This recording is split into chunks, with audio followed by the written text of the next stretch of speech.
Hello everyone, welcome back to our channel Chandra's home world. ಇವತ್ತಿನ ವಿಡಿಯೋದಲ್ಲಿ kitchen any time neat and ಕ್ಲೀನಾಗಿರೋದಕ್ಕೋಸ್ಕರ use ಆಗುವಂತಹ 20 ಟಿಪ್ಸ್ನ ತಿಳಿಸ್ಕೊಡ್ತಾ ಇದ್ದೀನಿ. ಸೊ ಒಂದಕ್ಕಿಂತ ಒಂದು ಯುನೀಕ್ ಆಗಿರುತ್ತೆ. ಸೊ ಆದಷ್ಟು ವಿಡಿಯೋನ ಎಲ್ಲೂ ಸ್ಕಿಪ್ ಮಾಡಿದಿರಾ ಕೊನೆವರೆಗೂ ನೋಡ್ತಾ ಹೋಗಿ. ಕೆಲವೊಂದು ಸಿಂಪಲ್ ಆಗಿರುವಂಥ ಟಿಪ್ಸ್ ಅನಿಸುತ್ತೆ, ಬಟ್ ಯಾರಾದರೂ ಒತ್ತಿ ಹೇಳಿದಾಗ ನಮ್ಮ ಮೈಂಡ್ಗೆ ಚೆನ್ನಾಗಿ ಹೊಳೆಯುತ್ತೆ.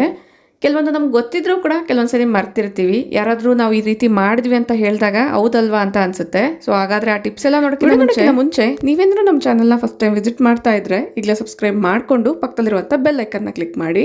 ಬೆಲ್ ಐಕನ್ ಕ್ಲಿಕ್ ಮಾಡಿ ಆಲ್ ಆಪ್ಷನ್ ಕ್ಲಿಕ್ ಮಾಡಿದ್ರೆ ನಾನು ನೆಕ್ಸ್ಟ್ ವಿಡಿಯೋ ಹಾಕಿದ ಕೂಡಲೇ ನಿಮಗೆ ನೋಟಿಫಿಕೇಶನ್ಸ್ ಅನ್ನೋದು ಬರುತ್ತೆ. ನೀವೇ ಫಸ್ಟಾಗಿ ನಮ್ಮ ವಿಡಿಯೋಸ್ನ ನೋಡ್ಬೋದು. ಇನ್ನು without delay let's start the video. Tip number 1, ಸಾಮಾನ್ಯವಾಗಿ ನಾನು ಅಬ್ಸರ್ವ್ ಮಾಡ್ದಂಗೆ ಈ ರೀತಿ ಫ್ರಿಜ್ಗೆ ಒಂದು ಟವಲ್ನ ಹಾಕ್ಬಿಟ್ಟಿರ್ತೀವಿ. ಕೈ ಒರೆಸ್ಕೊಳ್ಳೋದಿರ್ಬೋದು ಅಥವಾ ಏನಾದ್ರೂ ಪಾತ್ರೆ ಎಲ್ಲನೂ ಕ್ಲೀನ್ ಮಾಡಿದಾದ್ಮೇಲೆ ಅಂದರೆ ವಾಶ್ ಮಾಡಿದಾದ್ಮೇಲೆ ಒರೆಸೋವಂಥದ್ದು ಇರ್ಬೋದು, ಎಲ್ಲದನ್ನು ಕೂಡ ಒಂದೇ ಟವಲಲ್ಲಿ ಮಾಡ್ತಾ ಇರ್ತೀವಿ. ಈ ರೀತಿ ಮಾಡೋದ್ರಿಂದ ಹೈಜಿನಿಕ್ಕೂ ಅಲ್ಲ, ಕಿಚನ್ ಕೂಡ ನೀಟಾಗಿರಲ್ಲ. ಸೊ ಅದಕ್ಕೋಸ್ಕರ ನಾನು ಸಾಮಾನ್ಯವಾಗಿ ಕಿಚನಲ್ಲಿ 5 ಕಿಚನ್ಗೆ ಸಂಬಂಧಪಟ್ಟಿರುವಂಥ ಬಟ್ಟೆನ ಉಪಯೋಗಿಸ್ತಾ ಇರ್ತೀನಿ. ಅಂದರೆ ಎಲ್ಲದಕ್ಕೂ ಕೂಡ ಡಿಫ್ರೆಂಟಾಗಿರುವಂಥ ಕ್ಲಾತ್ಸ್ನ ಯೂಸ್ ಮಾಡಿದ್ರೇ ಬೆಟರು. ಈಗ ನಾನು ಈ ಒಂದು 5 ಕ್ಲಾತ್ಸ್ನ ಯಾವ ರೀತಿ ಉಪಯೋಗಿಸ್ತೀನಿ ಅಂತ ನೋಡೋಣ. ಅದಕ್ಕಿಂತ ಮುಂಚೆ ಆದಷ್ಟು ಸಿಂಕ್ ಏರಿಯಾ ಹತ್ರ ಒಂದು ಮ್ಯಾಟ್ನ ಹಾಕ್ಕೊಂಡ್ರೆ ನೀಟಾಗಿರುತ್ತೆ. ತೇವಾಂಶ ಏನಾದರೂ ಬಿದ್ದರೂ ಕೂಡ ಈ ಒಂದು ಮ್ಯಾಟ್ ಅನ್ನೋದು ಅಬ್ಸರ್ವ್ ಮಾಡ್ಕೊಳ್ಳುತ್ತೆ. ಸಾಮಾನ್ಯವಾಗಿ ಇದು ಎಲ್ಲರಿಗೂ ಗೊತ್ತೇ ಇರುತ್ತೆ, ಎಲ್ಲರೂ ಕೂಡ ಫಾಲೋ ಮಾಡ್ತಾನೆ ಇರ್ತೀರ. ಈಗ ನಾನು 5 ಕಿಚನ್ ಟವಲ್ಸ್ನ ಎಲ್ಲೆಲ್ಲಿ ಉಪಯೋಗಿಸ್ತೀನಿ ಅಂತ ಹೇಳ್ತೀನಿ. ಫಸ್ಟ್ ಒಂದು ಬಂದು ಈ ರೀತಿ ಒಂದು ಗೋಡೆಗೆ ಹುಕ್ಕನ್ನ ಹಾಕ್ಬಿಟ್ಟು ಅದಕ್ಕೊಂದು ನೇತಾಕಿರ್ತೀವಿ. ಸಾಮಾನ್ಯವಾಗಿ ಈ ರೀತಿ ಮೈಕ್ರೋಫೈಬರ್ ಕ್ಲಾತ್ ಇದ್ದರೆ ಬೆಟರು. ವಾಟರ್ ಅಂಶ ಎಲ್ಲ ಏನಿರುತ್ತೆ ತೇವಾಂಶನ ಈಸಿಯಾಗಿ ಅಬ್ಸರ್ವ್ ಮಾಡ್ಕೊಳ್ಳುತ್ತೆ. ಸಿಂಕ್ ಏರಿಯಾ ಹತ್ರನೇ ಈ ರೀತಿ ಹಾಕಿರೋದ್ರಿಂದ ಸಿಂಕ್ ಹತ್ರ ಕೈ ತೊಳ್ಕೊಂಡಾಗ ನೀಟಾಗಿ ನಾವು ಕೈನ ಒರೆಸ್ಕೊಳ್ಬೋದು. ನೆಕ್ಸ್ಟ್ ಇನ್ನೊಂದು ನಾನು ಸ್ಟವ್ ಹತ್ರ ಇಟ್ಕೊಂಡಿರ್ತೀನಿ. ಬಿಸಿ ಪಾತ್ರೆ ಎಲ್ಲ ಇಳ್ಸೋಕ್ಕಿರ್ಬೋದು ಅಥವಾ ನಾವು ಏನಾದರೂ ಬಿಸಿ ಮಾಡಬೇಕಾದ್ರೆ ಪಾತ್ರೆನ ಒಂದು ಕಡೆಯಿಂದ ಇನ್ನೊಂದು ಕಡೆ ಶಿಫ್ಟ್ ಮಾಡೋಕ್ಕಿರ್ಬೋದು. ಈ ರೀತಿದಕ್ಕೋಸ್ಕರ ಉಪಯೋಗಿಸ್ಕೊಳ್ತೀವಿ. ನೆಕ್ಸ್ಟ್ ಫ್ರಿಜ್ ಡೋರ್ ಎಲ್ಲ ಕೂಡ ನಾವು ಅಡುಗೆ ಮಾಡಬೇಕಾದ್ರೆ ಟಚ್ ಮಾಡ್ತಾ ಇರ್ತೀವಿ. ಸೊ ಕೈಯಲ್ಲಿರುವಂಥ ಫುಡ್ ಪಾರ್ಟಿಕಲ್ಸ್ ಎಲ್ಲ ಫ್ರಿಜ್ ಹತ್ರ ಎಲ್ಲ ಅಂಟ್ಕೋಬಾರ್ದು ಅನ್ನೋದಾದರೆ ಫ್ರಿಜ್ ಹತ್ರ ವಿಡಿಯೋದಲ್ಲಿ ತೋರಿಸ್ದಂಗೆ ಒಂದು ಟವಲ್ನ ಹಾಕಿರ್ತೀವಿ. ನೆಕ್ಸ್ಟ್ ಬಂದು ಸಿಂಕ್ ಹತ್ರ ಇಲ್ಲಿ ನಾನು ಕೆಳಗಡೆ ಕೂಡ ಒಂದು ಟವಲ್ನ ಇಟ್ಟಿದ್ದೀನಿ. ಕಾರಣ ಮನೆಯಲ್ಲಿ ಸಣ್ಣ ಮಕ್ಕಳಿರೋದ್ರಿಂದ ಅವ್ರ ಕೈಯೆಲ್ಲನೂ ಒರೆಸ್ಕೋಬೇಕಾದ್ರೆ ತುಂಬ ಕನ್ವೀನಿಯೆಂಟ್ ಆಗಿರುತ್ತೆ ಅನ್ನೋದ್ರಿಂದ ಆದಷ್ಟು ಅವರ ಸೈಜ್ ಅಂದರೆ ಅವ್ರ ಹೈಟ್ ಎಷ್ಟಿದೆಯೋ ಅದನ್ನು ನೋಡಿಕೊಂಡು ಒಂದು ಟವಲ್ನ ಹ್ಯಾಂಗ್ ಮಾಡ್ಕೊಂಡಿರ್ತೀನಿ. ಫೈನಲ್ ಆಗಿ 5th ಇದನ್ನು ಕೂಡ ನಾನು ಸ್ಟವ್ ಏರಿಯಾ ಹತ್ರ ಸರೌಂಡಿಂಗ್ಸಲ್ಲಿ ಇಟ್ಕೊಂಡಿರ್ತೀನಿ. ಪಾತ್ರೆ ಎಲ್ಲ ತೊಳೆದಿದ್ದಾದಮೇಲೆ ಏನಾದರೂ ಒರೆಸಿಡೋಕ್ಕಿರ್ಬೋದು ಅಥವಾ ಯಾವುದಾದ್ರೂ ಪಾತ್ರೆನ ನಾವು ಟಚ್ ಮಾಡಬೇಕಾದ್ರೆ ಏನಾದರೂ ಮಾರ್ಕ್ಸ್ ಆಗಿದ್ರೆ ಅದನ್ನು ಒರೆಸಿಡೋದಕ್ಕೆ ಅದನ್ನು ಉಪಯೋಗಿಸ್ಕೊಳ್ತೀವಿ. ಅದಲ್ಲದೆ ಕೂಡ ಕೆಲವೊಂದು ಬಟ್ಟೆನ ಉಪಯೋಗಿಸ್ತೀನಿ. ಇದು ಬಂದು ವೈಟ್ ಕಲರ್ ಕ್ಲಾತ್ ಏನಿದೆ, ಸ್ಪ್ರೌಟ್ಸ್ ಎಲ್ಲನೂ ಮಾಡ್ತಾ ಇರ್ತೀವಲ್ವ, ಮೊಳಕೆ ಕಾಳೆಲ್ಲನೂ, ಈ ಒಂದು ಮೊಳಕೆ ಕಾಳನ್ನ ಮಾಡ್ಕೊಳ್ಳೋದಕ್ಕೋಸ್ಕರ ಈ ರೀತಿ ಒಂದು ವೈಟ್ ಬಟ್ಟೆನ ಉಪಯೋಗಿಸ್ತಾ ಇರ್ತೀನಿ. ಇದಲ್ಲದೆ ಕಿಚನಲ್ಲಿ ಕಿಚನ್ ವೈಪ್ಸ್ ಅಂತೂ ಖಂಡಿತವಾಗ್ಲೂ ಉಪಯೋಗಿಸ್ತಾ ಇರ್ತೀನಿ. ಇದು ತುಂಬ ಕನ್ವೀನಿಯೆಂಟ್ ಆಗಿರುತ್ತೆ. ಎಲ್ಲ ರೀತಿಯ ಕ್ಲೀನಿಂಗ್ಸ್ ಅನ್ನೋದು ಮಾಡ್ಕೊಳ್ಬೋದು. ತುಂಬ ಜಾಸ್ತಿ ನೀರೆಲ್ಲ ಚೆಲ್ದಾಗೂ ಕೂಡ ಇದು ಈಸಿಯಾಗಿ ಅಬ್ಸರ್ವ್ ಮಾಡ್ಕೊಳ್ಳುತ್ತೆ. ಈ ರೀತಿ ಕೌಂಟರ್ ಮೇಲೆ ಆಗಾಗ ನಾವು ಒರೆಸ್ತಾನೆ ಇರ್ತೀವಲ್ವ, ಅದಕ್ಕೆಲ್ಲ ತುಂಬ ಯೂಸ್ ಆಗುತ್ತೆ. ನೆಕ್ಸ್ಟು ಕೆಲವೊಂದು ಕಿಚನ್ ಡೀಪ್ ಕ್ಲೀನಿಂಗೆಲ್ಲ ನಾನು ಮೈಕ್ರೋಫೈಬರ್ ಕ್ಲಾತ್ನ ಉಪಯೋಗಿಸ್ತೀನಿ. ಈ ಬಟ್ಟೆಗಳನ್ನ ನಾನು ಆಲ್ಮೋಸ್ಟ್ ಕಿಚನಲ್ಲೇ ಕ್ಲೀನ್ ಮಾಡ್ಕೊಳ್ತಾ ಇರ್ತೀನಿ. ಬಟ್ ಕೆಲವೊಂದು ಸರಿ ಹ್ಯಾಂಡ್ ವಾಶ್ ಮಾಡುವಂಥ ಬಟ್ಟೆಗಳೇನಾದರೂ ಇದ್ದರೆ ಅದ್ರ ಜೊತೆಗೇ ನಾನು ಟೆರೇಸ್ ಹತ್ರನೇ ನೀಟಾಗಿ ವಾಶ್ ಮಾಡಿಬಿಟ್ಟು ಈ ರೀತಿ ಬಿಸಿಲಲ್ಲಿ ಒಣಗಾಕ್ತಾ ಇರ್ತೀನಿ. ಆದಷ್ಟು ಅಡುಗೆ ಮನೆಯಲ್ಲಿ ಉಪಯೋಗಿಸೋವಂಥ ಬಟ್ಟೆಗಳನ್ನ ಬಿಸಿಲಲ್ಲಿ ಒಣಗಾಕಿದ್ರೇ ಬೆಟರು. ಏನಾದರೂ ಜಮ್ಸು ಬ್ಯಾಕ್ಟೀರಿಯಾ ಇದ್ದರೂ ಕೂಡ ಕಿಲ್ಲಾಗ್ಬಿಡುತ್ತೆ. ಟಿಪ್ ನಂಬರ್ 2, ಆದಷ್ಟು ಕಿಚನ್ ಕ್ಲೀನಾಗಿರಬೇಕು ಅನ್ನೋದಾದರೆ ನೈಟ್ ರೊಟೀನ್ ಅನ್ನೋದು ಏನಿರುತ್ತೆ ಅದು ತುಂಬ ಮುಖ್ಯ ಆಗುತ್ತೆ. ನೈಟಲ್ಲಿ ಕಿಚನ್ ಕ್ಲೀನಿಂಗ್ ರೊಟೀನ್ನ ಫಾಲೋ ಮಾಡೋದಾದರೆ ಆಲ್ಮೋಸ್ಟ್ ನಿಮ್ಮ ಮನೇಲಿ ಬರುವಂಥ ಕಾಕ್ರೋಚಸ್ ಪ್ರಾಬ್ಲಮ್ಸ್ ಎಲ್ಲ ಕೂಡ ಸಾಲ್ವ್ ಆಗಿಬಿಡುತ್ತೆ. ಬೆಳಗ್ಗೆ ಎದ್ದಿದ್ದ ಕೂಡಲೇ ಒಂದು ಪಾಸಿಟಿವ್ ವೈಬ್ರೇಷನ್ಸ್ ಇರಬೇಕು. ಅಡುಗೆ ಮನೆ ಒಳಗಡೆ ಎಂಟ್ರಿ ಆಗಬೇಕಾದ್ರೆ ಒಂದು ಗುಡ್ ಫೀಲ್ ಇರಬೇಕು ಅನ್ನೋದಾದರೆ ಆದಷ್ಟು ನೈಟಲ್ಲೇ ನೀವು ಅಡುಗೆ ಮನೆಯನ್ನು ಕ್ಲೀನ್ ಮಾಡಿಕೊಂಡ್ರೆ ಬೆಟರು. ಸ್ಟವ್ ಏರಿಯಾ ಇರ್ಬೋದು, ಕೌಂಟರ್ ಟಾಪ್ ಇರ್ಬೋದು, ಸಿಂಕ್ ಇರ್ಬೋದು, ಪಾತ್ರೆಗಳೇನಾದರೂ ಇದ್ದರೆ ಅದನ್ನೆಲ್ಲ ಕ್ಲೀನ್ ಮಾಡೋ ಅಂಥದ್ದು ಇರ್ಬೋದು. ಈ ರೀತಿ ಕೆಲಸಗಳನ್ನೆಲ್ಲ ಮಾಡ್ಕೊಳ್ಳೋದ್ರಿಂದ ಅಲ್ಲಿಂದ ಅಲ್ಲೇ ವೆಟ್ನೆಸ್ ಎಲ್ಲ ಕೂಡ ಕ್ಲಿಯರ್ ಆಗಿಬಿಡುತ್ತೆ. ಏನಾದರೂ ಅಡುಗೆ ಮಾಡಬೇಕಾದ್ರೆ ಆ ಕಡೆ ಈ ಕಡೆ ಚೆಲ್ಲಿದ್ರು ಕೂಡ ನಾವು ನೀಟಾಗಿ ಒರೆಸ್ಕೊಳ್ಳೋದ್ರಿಂದ ಯಾವುದೇ ಥರದ ಫುಡ್ ಪಾರ್ಟಿಕಲ್ಸ್ ಅನ್ನೋದು ಅಡುಗೆ ಮನೆಯಲ್ಲಿ ಇರಲ್ಲ. ಈ ರೀತಿ ಆಹಾರ ಪದಾರ್ಥಗಳು ಎಲ್ಲೂ ಕೂಡ ಇಲ್ಲ ಅನ್ನೋದಾದರೆ ಸಣ್ಣ ಸಣ್ಣ ಸೊಳ್ಳೆಗಳಿರ್ಬೋದು, ಕಾಕ್ರೋಚಸ್ ಎಲ್ಲ ಕೂಡ ಬರೋದು ಅವಾಯ್ಡ್ ಆಗುತ್ತೆ. ಒಂದು ವೇಳೆ ಅವಕ್ಕೇನಾದರೂ ಫುಡ್ ಸಿಕ್ತು ಅನ್ನೋದಾದರೆ ಕಂಪಲ್ಸರಿ ಒಂದರಿಂದ ಇನ್ನೊಂದು ಜಾಸ್ತಿ ಬೆಳೆಯೋ ಚಾನ್ಸ್ ಇರುತ್ತೆ. ಆದಷ್ಟು ನೀವು ನೈಟಲ್ಲೇ ಈ ರೀತಿ ಕಿಚನ್ನ ಒಂದ್ಸರಿ ಕ್ಲೀನ್ ಮಾಡ್ಕೊಂಡ್ಬಿಡಿ. ಕತ್ಲಲ್ಲೇ ಜಾಸ್ತಿ ಕಾಕ್ರೋಚಸ್ ಅನ್ನೋದು ಮನೆ ಒಳಗಡೆ ಎಂಟ್ರಿ ಆಗುತ್ತೆ. ಅವಕ್ಕೆ ಕತ್ಲಲ್ಲಿ ಏನಾದರೂ ಆಹಾರ ಸಿಕ್ತು ಅನ್ನೋದಾದರೆ ಎವ್ರಿ ಡೇ ಅದೇ ಕಂಟಿನ್ಯೂ ಅನ್ನೋದು ಮಾಡಿಬಿಡುತ್ತೆ. ಈ ಒಂದು ಐಡಿಯಾ ಇಷ್ಟ ಆದರೆ ಲೈಕ್ ಮಾಡಿ. ಕಿಚನ್ ಆದಷ್ಟು ಕ್ಲೀನಾಗಿ ಇಟ್ಕೊಂಡಿದ್ರೆ, ಹೈಜಿನಿಕ್ ಆಗಿ ಇಟ್ಕೊಂಡ್ರೆ ಹೆಲ್ತ್ ಕೂಡ ಚೆನ್ನಾಗಿರುತ್ತೆ. ಟಿಪ್ ನಂಬರ್ 3, ಆದಷ್ಟು ಅಡುಗೆ ಮನೆಗೆ ಬಿಸಿಲು ಬೀಳೋ ರೀತಿ ನೀವು ಅಡುಗೆ ಮನೆಯನ್ನು ಕಟ್ಟಿಸ್ಕೊಂಡ್ರೆ ಬೆಟರು. ಅಗ್ನಿಮೂಲೆಯಲ್ಲಿ ಅಡುಗೆ ಮನೆ ಇರೋದ್ರಿಂದ ಆಲ್ಮೋಸ್ಟ್ ಎಲ್ಲರ ಅಡುಗೆ ಮನೆ ಒಳಗಡೆ ಕೂಡ ಬಿಸಿಲು ಅನ್ನೋದು ಬೀಳ್ತಾ ಇರುತ್ತೆ. ಆ ಬಿಸಿಲು ಬೀಳೋವಂಥ ಟೈಮಲ್ಲಿ ಕಿಟಕಿ ಎಲ್ಲ ಕೂಡ ಓಪನ್ ಮಾಡಿ ಇಟ್ಟರೆ ಅಡುಗೆ ಮನೆ ಒಳಗಡೆ ಡೈರೆಕ್ಟಾಗಿ ಬಿಸಿಲು ಬೀಳೋದ್ರಿಂದ ಬ್ಯಾಕ್ಟೀರಿಯಾ ಎಲ್ಲ ಕೂಡ ಫಾರ್ಮ್ ಆಗದೇ ಇರುತ್ತೆ. ನೆಕ್ಸ್ಟ್ ಅಡುಗೆ ಮನೆಯಲ್ಲಿ ಉಪಯೋಗ ಮಾಡ್ಕೊಳ್ಳುವಂಥ ಕೆಲವೊಂದು ವೆಸಲ್ಸ್ ಇರ್ಬೋದು, ಅಡುಗೆ ಮಾಡಿದಾದಮೇಲೆ ಪಾತ್ರೆ ಎಲ್ಲ ತೊಳೆದಿರ್ತೀವಲ್ವ, ಪಾತ್ರೆಗಳಿರ್ಬೋದು, ಈ ರೀತಿ ಬುಟ್ಟಿಗಳಿರ್ಬೋದು, ಎಲ್ಲದನ್ನು ಅವಾಗವಾಗ ಬಿಸಿಲಲ್ಲಿ ನೀಟಾಗಿ ಒಣಗಿಸ್ಕೊಂಡ್ರೆ ಇನ್ನೂ ಬೆಟರು. ಯುಟಿಲಿಟಿ ಇದ್ದರೆ ಇದನ್ನೆಲ್ಲ ಕೂಡ ಯುಟಿಲಿಟಿಯಲ್ಲೇ ಇಟ್ಕೊಂಡು ನಾವು ಬಿಸಿಲಿಗೆ ಪಾತ್ರೆ ಎಲ್ಲ ಕೂಡ ಒಣಗಿಸ್ಕೊಳ್ಬೋದು. ನೆಕ್ಸ್ಟ್ ಆಗಲೇ ಹೇಳ್ದಂಗೆ ಅಡುಗೆ ಮನೆಯಲ್ಲಿ ಉಪಯೋಗ ಮಾಡುವಂಥ ಕಿಚನ್ ಟವಲ್ಸ್ನ ಕಂಪಲ್ಸರಿ ಬಿಸಿಲಲ್ಲಿ ಒಣಗಾಕಿದ್ರೆ ಇನ್ನೂ ಬೆಟರು. ಬಿಸಿಲು ಬರೋವಂಥ ಟೈಮಲ್ಲಿ ನಾವು ಬಾಲ್ಕನಿಯಲ್ಲಿರ್ಬೋದು ಅಥವಾ ಅಡುಗೆ ಮನೆಗೆ ಅಟ್ಯಾಚ್ ಆಗಿರುವಂಥ ಯುಟಿಲಿಟಿಯಲ್ಲಿ ಆಹಾರ ಪದಾರ್ಥಗಳನ್ನೆಲ್ಲ ಒಣಗಾಕೊಳ್ಳೋವಂಥದ್ದು, ಕಾಳು ಬೇಳೆ ಈ ರೀತಿ ಒಣಗಾಕೊಳ್ಳೋವಂಥದ್ದು. ಸಿಂಕ್ ಏರಿಯಾ ಹತ್ರ ಮೇಯ್ನಾಗಿ ಬಿಸಿಲು ಬಿದ್ದರೆ ಪರವಾಗಿಲ್ಲ, ಬಿಸಿಲು ಬಿದ್ದಿಲ್ಲ ಅನ್ನೋದಾದರೆ ಸಿಂಕ್ ಹತ್ರ ಉಪಯೋಗಿಸುವಂಥ ಸ್ಕ್ರಬ್ಬರ್ಸ್ ಎಲ್ಲ ಏನಿರುತ್ತೆ ಅದನ್ನು ನೀವು ಬಿಸಿಲಿಗೆ ಇಟ್ಕೊಳ್ಬೇಕಾಗತ್ತೆ. ಬಟ್ ನಮ್ಮ ಮನೆಯಲ್ಲಿ ಸಿಂಕ್ ಹತ್ರನೇ ಒಂದು ಕಿಟಕಿ ಇರೋದ್ರಿಂದ ಆಲ್ಮೋಸ್ಟ್ ಬಿಸಿಲೆಲ್ಲ ಬೀಳ್ತಾ ಇರುತ್ತೆ. ಸೊ ಅದಕ್ಕೋಸ್ಕರ ನಾನು ಬೇರೆ ಕ್ಲಿಪ್ಪಿಂಗ್ಸ್ ಎಲ್ಲ ಕೂಡ ಆ್ಯಡ್ ಮಾಡಿಲ್ಲ. Tip number 4, hot water. Almost ಬಿಸಿ ನೀರನ್ನ ಅಡುಗೆ ಮನೆಯಲ್ಲಿ ಉಪಯೋಗಿಸ್ಕೊಂಡ್ರೆ ಇನ್ನೂ ಬೆಟರು. ಏನೇನಕ್ಕೆ ಅಂತ ನೋಡೋಣ. ಮೇಯ್ನಾಗಿ ಕ್ಲೀನಿಂಗ್ ಪರ್ಪಸ್ಗೋಸ್ಕರ ಬಿಸಿ ನೀರನ್ನ ಉಪಯೋಗಿಸ್ಕೊಂಡ್ರೆ ಬೆಟರು ಅಂತ ಹೇಳಿದೆ. ಕ್ಲೀನಿಂಗ್ ಲಿಕ್ವಿಡ್ಸ್ ಮಾಡ್ಕೊಳ್ಬೇಕಾದ್ರೆ ಅಥವಾ ಈ ರೀತಿ ಆಯಿಲ್ ಬಾಟಲ್ಸ್ನ ಕ್ಲೀನ್ ಮಾಡಬೇಕಾದ್ರೆ ಜಿಡ್ಡೆಲ್ಲ ಕೂಡ ಜಾಸ್ತಿ ಇರುತ್ತೆ. ಜಿಡ್ಡೆಲ್ಲ ನೀಟಾಗಿ ಹೋಗಬೇಕು ಅಂದರೆ ಕ್ಲೀನಿಂಗ್ ಪರ್ಪಸ್ಗೋಸ್ಕರ ಬಿಸಿನೀರನ್ನ ಉಪಯೋಗಿಸ್ಕೊಳ್ಳಿ. ಈ ರೀತಿ ಬಿಸಿನೀರಿಂದ ತೊಳೆದಿರೋವಂಥ ಬಾಟಲ್ಸ್ ಇರ್ಬೋದು, ಕೆಟಲ್ಸ್ ಇರ್ಬೋದು, ಅದರೊಳಗಡೆ ಏನಾದ್ರು ಬ್ಯಾಕ್ಟೀರಿಯಾ ಜಮ್ಸ್ ಎಲ್ಲ ಫಾರ್ಮ್ ಆದರೂ ಕೂಡ ಬಿಸಿನೀರನ್ನ ಉಪಯೋಗಿಸೋ ಕಾರಣ ಅದೆಲ್ಲ ಕೂಡ ನೀಟಾಗಿ ಕ್ಲೀನ್ ಆಗುತ್ತೆ. ಮೈಕ್ರೋವೇವ್ನ ಕೂಡ ಉಪಯೋಗಿಸಿದಾದ್ಮೇಲೆ ಆದಷ್ಟು ಬಿಸಿನೀರಿನಿಂದ ನೀಟಾಗಿ ವಾಶ್ ಮಾಡಿಕೊಂಡ್ರೆ ವೈಪ್ ಮಾಡಿಕೊಂಡ್ರೆ ಬೆಟರು. ಇದರಲ್ಲೇ ಸ್ವಲ್ಪ ವೆನಿಗರ್ನ ಹಾಕಿ ಆ ಒಂದು ಬೌಲ್ನ ಮೈಕ್ರೋವೇವಲ್ಲಿ ಇಟ್ಟರೆ ಆ ವೇಪರ್ಸ್ ಎಲ್ಲ ಕೂಡ ಮೈಕ್ರೋವೇವ್ ಸುತ್ತಲೂ ಕೂಡ ಅಂಟ್ಕೊಳ್ಳುತ್ತೆ. ಜಸ್ಟ್ ಒಂದು ಕ್ಲಾತ್ನ ವೆಟ್ ಮಾಡಿಕೊಂಡು ಈ ರೀತಿ ವೈಪ್ ಮಾಡಿಕೊಂಡ್ರೆ ಸಾಕಾಗುತ್ತೆ. ಮೈಕ್ರೋವೇವ್ಸ್ ಹತ್ರ ಎಲ್ಲ ಕೂಡ ಸಣ್ಣ ಹುಳಗಳು, ಜಿರಳೆಗಳು ಬರಬಾರ್ದು ಅನ್ನೋದಾದರೆ ಈ ರೀತಿ ಕ್ಲೀನಿಂಗ್ ಟಿಪ್ಸ್ನ ಫಾಲೋ ಮಾಡಿದ್ರೆ ಇನ್ನೂ ಬೆಟರು. ನಾನ್ ವೆಜ್ ಮಾಡಬೇಕಾದ್ರೆ ಈ ರೀತಿ ನಾನ್ ವೆಜ್ನೆಲ್ಲನೂ ಕೂಡ ಆದಷ್ಟು ಬಿಸಿನೀರಲ್ಲಿ ತೊಳ್ಕೊಳ್ಳಿ. ನೆಕ್ಸ್ಟ್ ಮೊಟ್ಟೆ ಎಲ್ಲ ಕೂಡ ನಾವು ಉಪಯೋಗಿಸ್ತಾ ಇರ್ತೀವಿ, ಅದರ ವಾಸನೆ ಒಂದರಿಂದ ಇನ್ನೊಂದು ಪಾತ್ರೆಗೆ ಅಂಟ್ಕೊಳ್ಳೋ ಚಾನ್ಸ್ ಇರುತ್ತೆ. ಅದನ್ನು ಕೂಡ ಇಮ್ಮಿಡಿಯೇಟಾಗಿ ಬಿಸಿನೀರಲ್ಲಿ ತೊಳ್ಕೊಳ್ಳೋದು. ಆ ಚಾಕು ಇರ್ಬೋದು ಅಥವಾ ನಾವು ಮೊಟ್ಟೆನ ಕೈಯಿಂದ ಏನಾದ್ರು ಟಚ್ ಮಾಡಿದರೆ ಕೈಯೆಲ್ಲ ಕೂಡ ಇಮ್ಮಿಡಿಯೇಟಾಗಿ ಒರೆಸ್ಕೊಂಡ್ರೆ ಬೆಟರು. ನೆಕ್ಸ್ಟು ಈ ರೀತಿ ಜಿಡ್ಡಿನ ಪದಾರ್ಥಗಳು ಅಂದರೆ ಹಾಲಿಗೆ ಸಂಬಂಧಪಟ್ಟಿರುವಂಥ ಹಾಲಿನ ಕೆನೆ, ಬೆಣ್ಣೆ, ತುಪ್ಪ ಈ ರೀತಿ ಪದಾರ್ಥಗಳನ್ನೆಲ್ಲ ಉಪಯೋಗಿಸ್ಕೊಂಡಾಗ ಆ ಬಾಕ್ಸಸ್ನೆಲ್ಲ ಬಿಸಿನೀರಿಂದ ತೊಳೆಯೋದ್ರಿಂದ ಬೇಗ ಕ್ಲೀನ್ ಆಗುತ್ತೆ. ವಾಟರ್ ಬಾಟಲ್ಸ್ ಕೂಡ ಅಷ್ಟೇ, ಒಳಗಡೆ ಎಲ್ಲ ಕೂಡ ಪಾಚಿ ಅನ್ನೋದು ಕಟ್ಕೊಂಡಿರುತ್ತೆ ಅಲ್ವಾ, ಅದನ್ನು ಕೂಡ ಕ್ಲೀನ್ ಮಾಡೋದಕ್ಕೋಸ್ಕರ ಬಿಸಿನೀರನ್ನ ಉಪಯೋಗಿಸ್ಕೊಂಡ್ರೆ ಅದರೊಳಗಡೆ ಏನಾದರೂ ಬ್ಯಾಕ್ಟೀರಿಯಾ ಫಾರ್ಮ್ ಆಗಿದ್ರೂ ಕೂಡ ಅಲ್ಲೇ ಕ್ಲಿಯರ್ ಆಗಿಬಿಡುತ್ತೆ. ಮೇಯ್ನಾಗಿ ನಾನು ಕ್ಲೀನಿಂಗ್ ಲಿಕ್ವಿಡ್ಸ್ನ ಪ್ರಿಪೇರ್ ಮಾಡ್ತಾ ಇರ್ತೀನಿ, ಅದರಲ್ಲೂ ಕೂಡ ನಾನು ಬಿಸಿ ನೀರನ್ನ ಉಪಯೋಗಿಸ್ಕೊಳ್ತೀನಿ. ನೆಕ್ಸ್ಟ್ ಲಾಸ್ಟ್ ವಿಡಿಯೋದಲ್ಲಿ ಕೂಡ ಶೇರ್ ಮಾಡಿದ್ದೆ, ಈ ರೀತಿ ವುಡನ್ ಸ್ಪ್ಯಾಚುಲಸ್ ಕ್ಲೀನ್ ಮಾಡೋದಕ್ಕೋಸ್ಕರ ಕೂಡ ಬಿಸಿನೀರನ್ನ ಉಪಯೋಗಿಸ್ಕೊಳ್ತೀವಿ. ಯಾವುದೇ ರೀತಿ ಕ್ಲೀನಿಂಗ್ ಲಿಕ್ವಿಡ್ಸ್ನ ರೆಡಿ ಮಾಡಿಕೊಂಡ್ರು ಕೂಡ ಬಿಸಿನೀರಿಂದ ರೆಡಿ ಮಾಡಿಕೊಂಡ್ರೆ ನಾವು ಹಾಕಿರುವಂಥ ಐಟಮ್ಸ್ ಎಲ್ಲ ಏನಿರುತ್ತೆ, ಬೇಕಿಂಗ್ ಸೋಡಾ ಅಥವಾ ಡಿಟರ್ಜೆಂಟ್ ಪೌಡರ್ ಅದೆಲ್ಲ ಕೂಡ ನೀಟಾಗಿ ಮಿಕ್ಸ್ ಆಗುತ್ತೆ. Tip number 5, papers. ಈ ರೀತಿ ಪೇಪರ್ಸ್ನ, ಅದು ಟಿಶ್ಯೂ ಪೇಪರ್ ಇರ್ಬೋದು ಅಥವಾ ನ್ಯೂಸ್ ಪೇಪರ್ ಇರ್ಬೋದು, ವೇಸ್ಟ್ ಆಗಿರುವಂಥದ್ದನ್ನ ಸಣ್ಣ ಸಣ್ಣದಾಗಿ ಕಟ್ ಮಾಡಿ ಇಟ್ಕೊಂಡ್ರೆ ಅದು ಟಿಶ್ಯೂ ಥರ ಯೂಸ್ ಮಾಡ್ಕೊಳ್ಬೋದು. ತರಕಾರಿ ಕಟ್ ಮಾಡಬೇಕಾದ್ರೆ ಯೂಸ್ ಮಾಡ್ಕೊಳ್ಬೋದು. ನೆಕ್ಸ್ಟ್ ಈ ರೀತಿ ರೋಲ್ಸ್ ಕೂಡ ಬರುತ್ತೆ, ಇದನ್ನು ಕೂಡ ನಾನು ಪೂಜಾ ರೂಮಲ್ಲಿ ಉಪಯೋಗಿಸ್ತಾ ಇರ್ತೀನಿ. ದೀಪಗಳಿಗೆಲ್ಲ ಒರೆಸೋದಕ್ಕೆ ಎಣ್ಣೆ ಏನಾದ್ರು ಚೆಲ್ಲಿದ್ರೆ ನೀಟಾಗಿ ಒರೆಸ್ಕೊಳ್ಳೋದಕ್ಕೋಸ್ಕರ. ನ್ಯೂಸ್ ಪೇಪರ್ಸ್ನ ಈ ರೀತಿ ವೆಜಿಟೇಬಲ್ಸ್ ಹಾಕುವಂಥ ಬಾಸ್ಕೆಟಲ್ಲಿ ನೀವು ನ್ಯೂಸ್ ಪೇಪರ್ನ ಹಾಕಿಬಿಟ್ಟು ಅದ್ರ ಮೇಲೆ ಈರುಳ್ಳಿ, ಬೆಳ್ಳುಳ್ಳಿ ಎಲ್ಲ ಸ್ಟೋರ್ ಮಾಡೋದ್ರಿಂದ ಅದರ ಸಿಪ್ಪೆ ಎಲ್ಲ ಕೂಡ ಕೆಳಗಡೆ ಎಲ್ಲ ಬೀಳ್ದಿರ ನೀಟಾಗಿ ಒಂದು ಕಡೆ ಕಲೆಕ್ಟ್ ಆಗಿರುತ್ತೆ. ನಾವು ಇದರಲ್ಲಿ ಈರುಳ್ಳಿ ಎಲ್ಲ ಖಾಲಿ ಆದಮೇಲೆ ಜಸ್ಟ್ ಆ ಒಂದು ಪೇಪರ್ನ ನೀಟಾಗಿ ಫೋಲ್ಡ್ ಮಾಡಿಬಿಟ್ಟು ಡಸ್ಟ್ಬಿನ್ಗೆ ಹಾಕ್ಬಿಡ್ಬೋದು.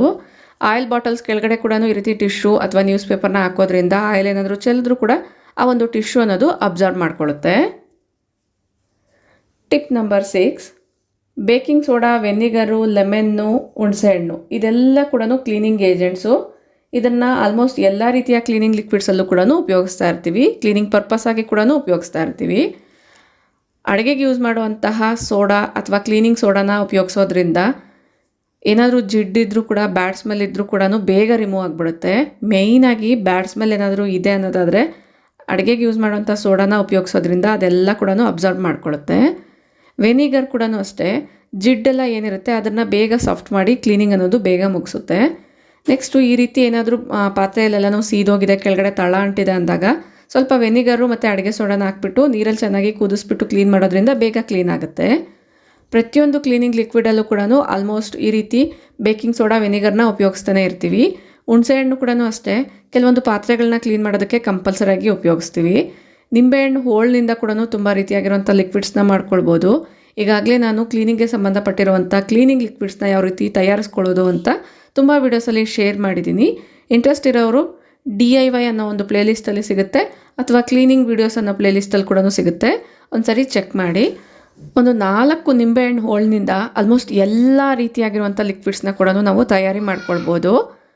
ಟಿಪ್ ನಂಬರ್ 6, ಕ್ಲೀನಿಂಗ್ಗೆ ಸಂಬಂಧಪಟ್ಟಿರುವಂಥ ಟೂಲ್ಸ್ ಎಲ್ಲ ಏನಿರುತ್ತೆ, ಕ್ಲೀನಿಂಗ್ ಲಿಕ್ವಿಡ್ಸ್ ಇರ್ಬೋದು, ಕ್ಲೀನಿಂಗ್ಗೆ ಯೂಸ್ ಮಾಡುವಂಥ ಬೇಕಿಂಗ್ ಸೋಡಾ ಅಥವಾ ಪೂಜಾ ಐಟಮ್ಸ್ ಎಲ್ಲ ಕ್ಲೀನ್ ಮಾಡೋಕ್ಕೆ ಯೂಸ್ ಮಾಡೋವಂಥದ್ದು, ಸೋಪ್ ಇರ್ಬೋದು, ಪೀತಾಂಬರಿ, ಡಿಟರ್ಜೆಂಟ್ ಪೌಡರ್, ಅಂದರೆ ಅಡುಗೆ ಮನೆಯಲ್ಲಿ ಕ್ಲೀನಿಂಗ್ಗೆ ಏನೇನು ಉಪಯೋಗಿಸ್ತೀವಿ ಅದನ್ನೆಲ್ಲ ಕೂಡ ಒಂದು ಕಡೆ ಇಟ್ಕೊಂಡ್ರೆ ತುಂಬಾ ಬೆಟರು. ಯೂಸ್ ಮಾಡಬೇಕಾದ್ರೂ ಕೂಡ ಜಸ್ಟ್ ಒಂದು ಬಾಸ್ಕೆಟ್ನ ತೆಗೆದು ಯೂಸ್ ಮಾಡ್ಕೊಳ್ಬೋದು. ಈ ಬಾಸ್ಕೆಟಲ್ಲಿ ನಾನು ಪೀತಾಂಬರಿ ಮತ್ತು ಗಾರ್ಬೇಜ್ ಬ್ಯಾಗ್ಸ್ ಇರ್ಬೋದು, ಪೂಜಾ ವೆಸಲ್ಸ್ನ ಕ್ಲೀನ್ ಮಾಡೋವಂಥ ಲಿಕ್ವಿಡ್ಸ್ ಇರ್ಬೋದು, ಸೋಪ್ಸ್ ಇರ್ಬೋದು, ಅಂದರೆ ನಾರ್ಮಲ್ ಪಾತ್ರೆಗಳೆಲ್ಲ ಕ್ಲೀನ್ ಮಾಡೋವಂಥ ಸೋಪ್ಸ್ ಇರ್ಬೋದು, ಸ್ಟೀಲ್ ಸ್ಕ್ರಬ್ಬರ್ಸ್ ಇರ್ಬೋದು, ಈ ರೀತಿ ವಿಭೂತಿ ಪೌಡರ್ಸ್ ಕೂಡ ಇಟ್ಕೊಂಡಿರ್ತೀನಿ. ಕೆಲವೊಂದು ಸಿಲ್ವರ್ನೆಲ್ಲ ಕ್ಲೀನ್ ಮಾಡೋದಕ್ಕೆ ಅದು ತುಂಬ ಹೆಲ್ಪ್ಫುಲ್ ಆಗುತ್ತೆ. ಇದ್ರ ಜೊತೆಗೆ ಒಂದು ಕ್ಲೀನಿಂಗ್ ಸ್ಪ್ರೇ ಕೂಡ ಇಟ್ಕೊಂಡಿದ್ದೀನಿ. ಈ ಒಂದು ಬಾಸ್ಕೆಟ್ನ ನಾನು ಸಿಂಕ್ ಕೆಳಗಡೆ ಇಟ್ಕೊಂಡಿರೋದ್ರಿಂದ ಇದರಲ್ಲೇ ನಾನು ಯಾವುದೇ ರೀತಿಯಾಗಿರುವಂಥ ಬಟ್ಟೆನ ಉಪಯೋಗಿಸ್ತಾ ಇಲ್ಲ ಅಂದರೆ ಕ್ಲೀನಿಂಗ್ ಪರ್ಪಸ್ಗೋಸ್ಕರ ಮೈಕ್ರೋಫೈಬರ್ ಕ್ಲಾತ್ಸ್ ಇರ್ಬೋದು, ಕಿಚನ್ ವೈಪ್ಸ್ನ ಕೂಡ ನಾನು ಉಪಯೋಗಿಸ್ಕೊಳ್ತಾ ಇರ್ತೀನಿ. ಟಿಪ್ ನಂಬರ್ 8, ಕೆಲವೊಂದು ಐಟಮ್ಸ್ನ ಯೂಸ್ ಮಾಡಿದ ಕೂಡಲೇ ಇಮ್ಮಿಡಿಯೇಟಾಗಿ ಕ್ಲೀನ್ ಮಾಡಿದ್ರೆ ತುಂಬ ದಿನಗಳವರೆಗೂ ಆ ಒಂದು ವಸ್ತುಗಳನ್ನೋದು ಬಾಳಿಕೆ ಬರುತ್ತೆ. ಅದು ಯಾವ್ಯಾವುದು ಅಂತ ನೋಡೋಣ. ಅಡುಗೆ ಮಾಡಬೇಕಾದ್ರೆ ಚಾಕು ಇರ್ಬೋದು, ಚಾಪಿಂಗ್ ಬೋರ್ಡ್ಸ್ ಇರ್ಬೋದು, ಅಥವಾ ತುರುವೆ ಮಣಿ ಅಥವಾ ತುರಿಯೋ ಅಂತ ಗ್ರೇಟರ್ ಅಂತ ಏನು ಹೇಳ್ತೀವಿ, ಇದನ್ನೆಲ್ಲ ಕೂಡ ಉಪಯೋಗಿಸ್ತಾ ಇರ್ತೀವಿ. ಇದನ್ನೆಲ್ಲ ಕೂಡ ಯೂಸ್ ಮಾಡಿದ್ದಾದಮೇಲೆ ಇಮ್ಮಿಡಿಯೇಟಾಗಿ ಕ್ಲೀನ್ ಮಾಡೋದ್ರಿಂದ ಕ್ಲೀನಿಂಗ್ ಕೆಲಸ ಕೂಡ ನಮಗೆ ಕಡಿಮೆ ಆಗುತ್ತೆ. ಒಂದು ವೇಳೆ ಡೈರೆಕ್ಟಾಗಿ ನಾವು ಸಿಂಕಲ್ಲಿ ಇಟ್ಬಿಟ್ವಿ ಅನ್ನೋದಾದರೆ ಅದು ಪೂರ್ತಿ ಒಣಗೋಗಿ ಆಮೇಲೆ ಕ್ಲೀನ್ ಮಾಡೋಕ್ಕೆ ತುಂಬ ಟೈಮ್ ಅನ್ನೋದು ಬೇಕಾಗುತ್ತೆ. ಸೊ ಆಲ್ಮೋಸ್ಟ್ ಈ ರೀತಿ ಚಾಕುಗಳಿರ್ಬೋದು, ಪೀಲರ್ಸ್ ಇರ್ಬೋದು, ಇಮ್ಮಿಡಿಯೇಟಾಗಿ ಕ್ಲೀನ್ ಮಾಡಿ. ಮತ್ತು ಅಡುಗೆ ಮನೆಯಲ್ಲಿ ಮೊಟ್ಟೆ ಎಲ್ಲ ಕೂಡ ಈ ರೀತಿ ಚಾಕುವಿಂದ ಒಡೆದಾಕ್ತಾ ಇರ್ತೀವಿ. ಕೆಲವೊಂದು ಸರಿ ನಮಗೆ ಕೈಗೆಲ್ಲ ತಾಕ್ತಾ ಇರುತ್ತೆ. ಅದನ್ನು ಕೂಡ ಆಲ್ಮೋಸ್ಟ್ ಇಮ್ಮಿಡಿಯೇಟಾಗಿ ಈ ರೀತಿ ಡೆಟಾಲಿಂದ ಕ್ಲೀನ್ ಮಾಡ್ಕೊಳ್ಳೋದ್ರಿಂದ ಆ ಒಂದು ನೀಚ್ ವಾಸನೆ ಅನ್ನೋದು ಬೇರೆದಕ್ಕೆಲ್ಲ ಕೂಡ ಅಂಟದಿರ ಇರುತ್ತೆ.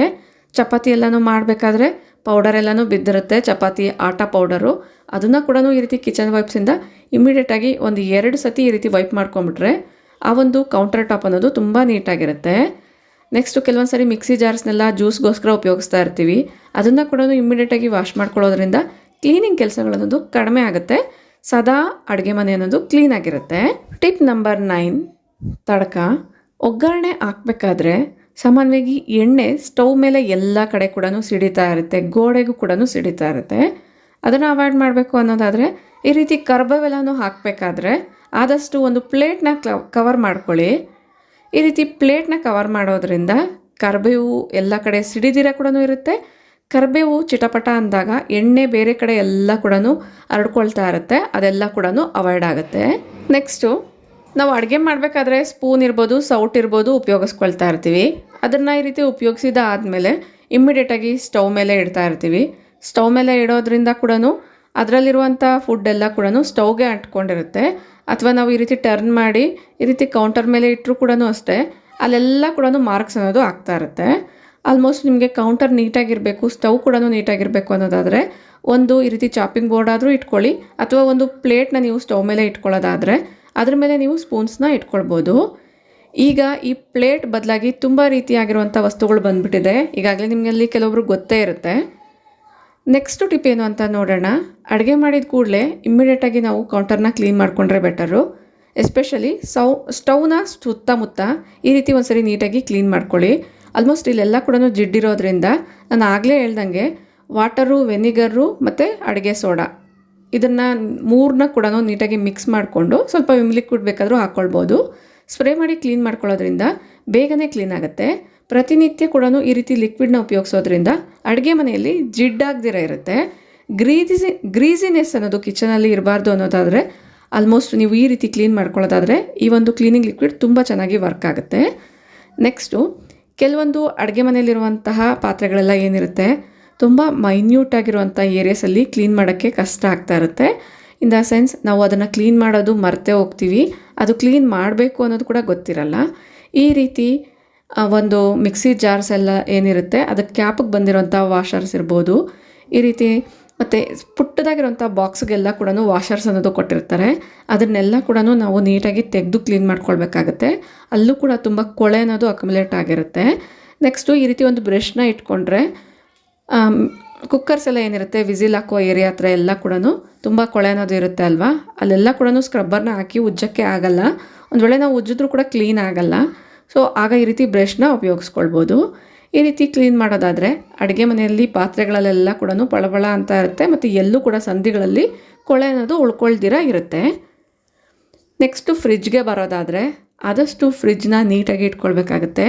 ಈಗ ಎಲ್ಲರ ಮನೆಯಲ್ಲೂ ಫ್ರಿಜ್ಜು ಕಂಪಲ್ಸರಿಯಾಗಿರುತ್ತೆ. ಎಲ್ಲ ಆಹಾರ ಪದಾರ್ಥಗಳನ್ನ ಕೂಡ ನಾವು ಅದರಲ್ಲೇ ಇಡ್ತಾ ಇರ್ತೀವಿ. ತರಕಾರಿ, ಮೊಟ್ಟೆ, ಹಾಲು, ಇವನ್ ದಿನಸಿ ಕೂಡ ಅದರಲ್ಲೇ ಇಡ್ತಾ ಇರ್ತೀವಿ. ಆಗಾಗ ನೀವು ಈ ರೀತಿಯಾಗಿ ಬೇಕಿಂಗ್ ಸೋಡಾ ಮಿಕ್ಸ್ ಮಾಡಿರೋವಂಥ ವಾಟರಿಂದ ಕ್ಲೀನ್ ಮಾಡ್ಕೊಳ್ಳಿ. Baking soda in the sense cleaning soda ಅಥವಾ ಅಡುಗೆ ಸೋಡಾ. ನೆಕ್ಸ್ಟ್ ಈ ರೀತಿ ಒಂದು ನಿಂಬೆಹಣ್ಣು ಹೋಳನ್ನ ನೀವು ಫ್ರಿಜ್ಜಲ್ಲಿ ಇಡೋದ್ರಿಂದ ಫ್ರಿಜ್ಜಲ್ಲಿ ಬ್ಯಾಡ್ ಸ್ಮೆಲ್ ಬರ್ದಿರ ಇರುತ್ತೆ. ಮಲ್ಲಿಗೆ ಹೂವೆಲ್ಲ ಕೂಡ ಫ್ರಿಜ್ಜಲ್ಲಿ ಸ್ಟೋರ್ ಮಾಡೋದಾದರೆ ಕವರಲ್ಲಿ ಈ ರೀತಿ ರ್ಯಾಪ್ ಮಾಡಿ ಆಮೇಲೆ ಒಂದು ಬಾಕ್ಸಲ್ಲಿ ಇಡಿ.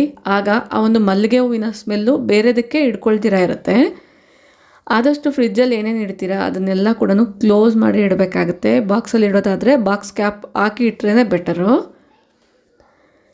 ಈ ರೀತಿ ನಾನು ಎಲ್ಲದನ್ನ ಕೂಡ ಆರ್ಗನೈಸ್ ಮಾಡ್ಕೊಂಡಿದ್ದೀನಿ. ಅಥವಾ ನೀವು ವಾರಕ್ಕೊಂದ್ಸರಿ ತರಕಾರಿ ಎಲ್ಲನೂ ತರ್ತೀರ ಅನ್ನೋದಾದರೆ ತರಕಾರಿ ನೀವು ಫ್ರಿಜ್ಜಲ್ಲಿ ಇಡೋದಕ್ಕಿಂತ ಮುಂಚೆನೇ ಒಂದ್ಸರಿ ಫ್ರಿಜ್ ಎಲ್ಲ ಕೂಡ ಈ ರೀತಿಯಾಗಿ ನೀಟಾಗಿ ಒಂದ್ಸರಿ ವೈಪ್ ಮಾಡಿಬಿಟ್ಟು ಆಮೇಲೆ ತರಕಾರಿನ ನೀವು ಸ್ಟೋರ್ ಮಾಡ್ಕೊಂಡ್ರೇ ಬೆಟರು.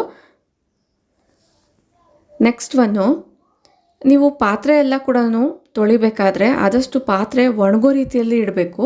ಅಥವಾ ಯುಟಿಲಿಟಿ ಇದೆ ಅನ್ನೋದಾದರೆ ಬಿಸಿಲಲ್ಲಿ ನೀಟಾಗಿ ಪಾತ್ರೆ ಇಟ್ಟರೆ ಇನ್ನೂ ಬೆಟರು. ಇಲ್ಲ ಅನ್ನೋದಾದರೆ ಆದಷ್ಟು ಎಲ್ಲ ಪಾತ್ರೆನ ಈ ರೀತಿ ಬೋರ್ಲಾಕಿ. ಈ ರೀತಿ ಬೋರ್ಲಾಕೋದ್ರಿಂದ ಅದರಲ್ಲಿರುವಂಥ ತೇವ ಎಲ್ಲ ಕೂಡ ಹೋಗಿಬಿಡುತ್ತೆ. ಈಗ ಕಿಚನ್ ಕ್ಯಾಬಿನೆಟ್ಸ್ ಎಲ್ಲ ಕ್ಲೋಸ್ಡ್ ಆಗಿರೋದ್ರಿಂದ ನೀವು ವೆಟ್ನೆಸ್ ಇರೋವಂಥ ಪಾತ್ರೆಗಳಿಟ್ಟರೆ ಅದರೊಳಗಡೆ ಎಲ್ಲ ಕೂಡ ಬ್ಯಾಕ್ಟೀರಿಯಾ ಫಾರ್ಮ್ ಆಗೋ ಚಾನ್ಸ್ ಇರುತ್ತೆ. ನೆಕ್ಸ್ಟ್ ನಾನ್ ವೆಜ್ ವಿಷಯಕ್ಕೆ ಬರೋದಾದರೆ ಈ ರೀತಿ ಮೊಟ್ಟೆ ಇರ್ಬೋದು, ಮಟನ್, ಚಿಕನ್ ಎಲ್ಲ ಮಾಡಿದಾಗ ಆ ಒಂದು ನೀಚ್ ವಾಸನೆ ಅನ್ನೋದು ನಾವು ಕೈಯಿಂದ ಏನಾದ್ರು ತೊಳೆದಿದ್ರೆ ಕೈಗೆ ಹಿಡ್ಕೊಂಡಿರುತ್ತೆ, ಚಾಕುಗೂ ಕೂಡ ಹಿಡ್ಕೊಂಡಿರುತ್ತೆ ಮತ್ತು ಕೆಲವೊಂದು ಸರಿ ಪಾತ್ರೆಗೂ ಕೂಡ ಅಂಟ್ಕೊಂಡಿರುತ್ತೆ. ಆ ರೀತಿ ಆಗಬಾರ್ದು ಅನ್ನೋದಾದರೆ ಇಮ್ಮಿಡಿಯೇಟಾಗಿ ಕೈನ ತೊಳ್ಕೊಳ್ಳೋದು ಬೆಟರ್ ಡೆಟಾಲಿಂದ. ನೆಕ್ಸ್ಟ್ ಯಾವ ಪಾತ್ರೆಯಲ್ಲಿ ನೀವು ನಾನ್ ವೆಜ್ನ ಕುಕ್ ಮಾಡಿದ್ದೀವೋ ಆ ಒಂದು ಪಾತ್ರೆಗೆ ಸೋಪಿನ ಜೊತೆಗೆ ಸ್ವಲ್ಪ ವೆನಿಗರ್ನ ಹಾಕ್ಕೊಳ್ಳಿ. ವೆನಿಗರ್ನ ಹಾಕೋದ್ರಿಂದ ಬ್ಯಾಡ್ ಸ್ಮೆಲ್ ಅನ್ನೋದು ಅವಾಯ್ಡ್ ಆಗುತ್ತೆ. ಅಥವಾ ನೀವು ವೆನಿಗರ್ ಬದಲಾಗಿ ಉಪ್ಪು ಅಥವಾ ಕ್ಲೀನಿಂಗ್ ಸೋಡಾ ಕೂಡ ಉಪಯೋಗಿಸ್ಕೊಳ್ಬೋದು. ನೆಕ್ಸ್ಟು ಆದಷ್ಟು ಅಡುಗೆ ಮನೆಯಲ್ಲಿ ಡೈಲಿ ಕೂಡ ಉಪಯೋಗಿಸೋಂಥ ಸ್ಪೈಸ್ ಬಾಕ್ಸಸ್ ಇರ್ಬೋದು. ಕೆಲವೊಂದು ಬಾಕ್ಸಸ್ನ ನಾವು ಯಾವ ಕೈಯಲ್ಲಿ ಅಂದರೆ ಆ ಕೈಯಲ್ಲೇ ಟಚ್ ಮಾಡ್ತಾ ಇರ್ತೀವಿ. ನಾವು ಯಾವ ಬಾಕ್ಸ್ನ ಟಚ್ ಮಾಡಿದ್ದೀವೋ ಅದ್ರ ಮೇಲೆ ಏನಾದ್ರು ಮಾರ್ಕ್ಸ್ ಇತ್ತು ಅನ್ನೋದಾದರೆ ಇಮ್ಮಿಡಿಯೇಟಾಗಿ ಈ ರೀತಿ ಒಂದು ಬಟ್ಟೆ ಇಟ್ಕೊಂಡು ಒರೆಸಿದ್ರೆ ಬೆಟರು. ಇಲ್ಲಾಂದರೆ ಕಬೋರ್ಡ್ ಒಳಗಡೆ ಇಟ್ಟಾದಮೇಲೆ ಅದರ ಸ್ಮೆಲ್ಲೆಲ್ಲ ಕಬೋರ್ಡ್ಗೆಲ್ಲ ಕೂಡ ಇಟ್ಕೊಳ್ತಾ ಇರುತ್ತೆ. ಕೌಂಟರ್ ಮೇಲೆ ಏನಾದರೂ ಚೆಲ್ತು ಅಂದಾಗ ಕೂಡ ಇಮ್ಮಿಡಿಯೇಟಾಗಿ ವೈಪ್ ಮಾಡಿಕೊಂಡ್ರೆ ಬೆಟರು. ಚಪಾತಿ ಎಲ್ಲ ಮಾಡಿದಾಗ ಇಮ್ಮಿಡಿಯೇಟಾಗಿ ಒರೆಸ್ಕೊಳ್ಳೋದ್ರಿಂದ ಕೂಡ ನಮಗೆ ಕೌಂಟರ್ ಅನ್ನೋದು ನೀಟಾಗಿರುತ್ತೆ. ಮೈಕ್ರೋವೇವ್ಸ್ ಇರ್ಬೋದು, ಸ್ಟವ್ಸ್ ಇರ್ಬೋದು, ಚಿಮ್ನಿ ಇರ್ಬೋದು, ಎಲ್ಲದನ್ನ ಕೂಡ ಇದೇ ರೀತಿ ಕ್ಲೀನ್ ಮಾಡ್ಕೊಳ್ಳಿ. ನೆಕ್ಸ್ಟು ಕಿಚನ್ ಕ್ಲೀನಾಗಿರಬೇಕು ಅಂದರೆ ಮೇಯ್ನಾಗಿ ಒಂದು weekly cleaning routine, monthly cleaning routines ಎಲ್ಲ ಏನಿರುತ್ತೆ ಅದನ್ನು ಫಾಲೋ ಮಾಡೋದಾದರೆ ಇನ್ನೂ ಕಿಚನ್ ನೀಟಾಗಿರುತ್ತೆ. ಕೆಲವೊಂದು ಕೆಲಸಗಳನ್ನ ನಾವೇ ಎಲ್ಲ ಮಾಡ್ತೀವಿ ಅಂತ ಅಂದ್ಕೊಂಡಿರ್ತೀವಿ, ಬಟ್ ನಾವು ಒಬ್ಬರೇ ಮಾಡೋದ್ರಿಂದ ತುಂಬ ಸುಸ್ತು ಕೂಡ ಆಗ್ತಾ ಇರ್ತೀವಿ. ಅದ್ರ ಬದಲಾಗಿ ಮನೆಯವರ ಹೆಲ್ಪ್ ಕೂಡ ತಗೊಳ್ಳೋದಾದರೆ ಇನ್ನೂ ನಮಗೆ ಕೆಲಸ ಅನ್ನೋದು ಸುಲಭ ಆಗುತ್ತೆ. ಆದಷ್ಟು ಕೆಲಸನ ಡೆಲಿಗೇಟ್ ಮಾಡಿಕೊಂಡ್ರೆ ಇನ್ನೂ ಬೆಟರು. ಮನೆಯವ್ರ ಜೊತೆಗಿರ್ಬೋದು, ಹಸ್ಬೆಂಡ್ ಜೊತೆಗಿರ್ಬೋದು, ಮಕ್ಕಳ ಜೊತೆಗಿರ್ಬೋದು, ಅಥವಾ ಮನೆ ಕೆಲಸದವ್ರು ಬರೋದಾದರೆ ಅವ್ರ ಜೊತೆಗಿರ್ಬೋದು, ಎಲ್ಲದನ್ನ ಕೂಡ ಒಬ್ಬರೇ ಮಾಡ್ತೀವಿ ಅನ್ನೋದಾದರೆ ಈ ಒಂದು ಟೈಮಲ್ಲಿ ತುಂಬ ಕಷ್ಟ ಆಗುತ್ತೆ. ಸೊ ಆದಷ್ಟು ಅವರ ಹೆಲ್ಪ್ ಕೂಡ ತೊಗೊಳ್ಳೋದಾದರೆ ನಮಗೆ ಎಲ್ಲ ಕೆಲಸ ಕೂಡ ಅಟ್ ಎ ಟೈಮಲ್ಲಿ ಮುಗಿಯುತ್ತೆ. ನೆಕ್ಸ್ಟು ಮಕ್ಕಳಿರೋವಂಥ ಮೇಯ್ನಲ್ಲಿ ಅಡುಗೆ ಮನೆ ಮೇಯ್ನಾಗಿ ಮಿಸ್ ಆಗೋವಂಥದ್ದು ಸ್ನ್ಯಾಕ್ಸಿಂದನೇ. ಈ ಒಂದು ಸ್ನ್ಯಾಕ್ಸ್ಗಂತಲೇ ಒಂದು ಸಪ್ರೇಟಾಗಿ ಪ್ಲೇಸ್ ಇಟ್ಕೊಂಡ್ರೆ ಬೆಟರು. ಇಲ್ಲ ಅಂದರೆ ಎಲ್ಲ ಬ್ಯಾಗಲ್ಲೂ ಕೂಡ ಈ ರೀತಿ ಸ್ವಲ್ಪ ಸ್ವಲ್ಪ ಸ್ನ್ಯಾಕ್ಸ್ನ ಹಾಕಿ ನೇತಾಕ್ತಾ ಇರ್ತೀವಿ. ಅದ್ರ ಬದಲಾಗಿ ಈ ರೀತಿ ಒಂದು ಕಂಟೈನರ್ ಅಥವಾ ಒಂದು ಬಾಸ್ಕೆಟ್ನ ತೊಗೊಂಡು ನೀವು ಅದರಲ್ಲಿ ಎಲ್ಲ ರೀತಿಯಾಗಿರುವಂಥ ಸ್ನ್ಯಾಕ್ಸ್ನ ಇಟ್ಬಿಟ್ಟು ಕೂಡ ಒಂದು ಕಡೆ ಆರ್ಗನೈಸ್ ಮಾಡ್ಕೊಳ್ಬೋದು.